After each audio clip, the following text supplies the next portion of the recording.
கர்த்தருடைய பிள்ளைங்களுக்கு இந்த செல்ஃப் ரெஸ்பெக்ட் சொல்கிறாங்க இல்லைங்களா, அந்த ஒரு இது வேணுமா? இல்லாட்டினா சொல்கிறாங்க எல்லாத்தையும் சகிக்க பழகணும் அப்படின்றாங்க. அப்போ நம்ம ஒரு புக்கில் வாசித்தேன், நம்ம கர்த்தருடைய பிள்ளைங்களுக்கு எருமாட்டுத்தோல் தான் இருக்கணும் அப்படின்றாங்க. எது சரி?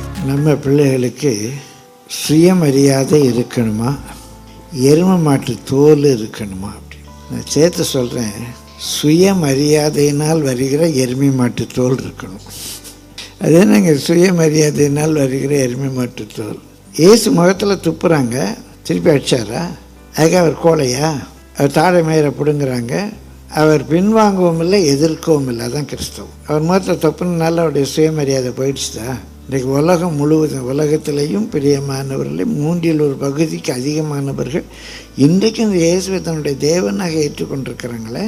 என்னுடைய வாலிப நாட்கள்லாம் என்னை அதிகமாக இப்படிப்பட்ட ஒரு டிரைவுக்குள்ளே கொண்டு வந்தது இந்த பாலிகாப்புடைய ஸ்டேட்மெண்ட். என்ன சொன்னார்?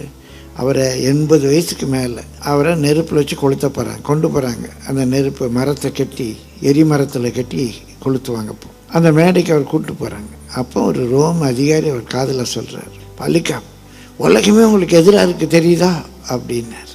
அப்போ பாலிகாப் சொன்னார், இல்லை நான் உலகத்துக்கு எதிராக இருக்கேன்.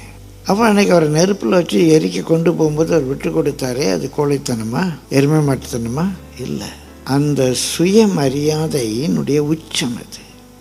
இதுதான் என்னுடைய கொள்கை. நீ என்ன செய்யணுமோ செய்துக்கோ, நீ துப்புறியா துப்பிக்கோ, நான் திருப்பி அடிக்க மாட்டாது என் கொள்கை. நல்ல அருமையான கேள்வி. இவ்வளோ நீண்ட பதில் நான் சொல்லணும்னு நினைக்கலாம். நான் ரொம்ப இது நமக்கு தெரியணும். நம்முடைய சுயமரியாதையினுடைய உச்சம்தான் பிரியமானவர்களே என்னது?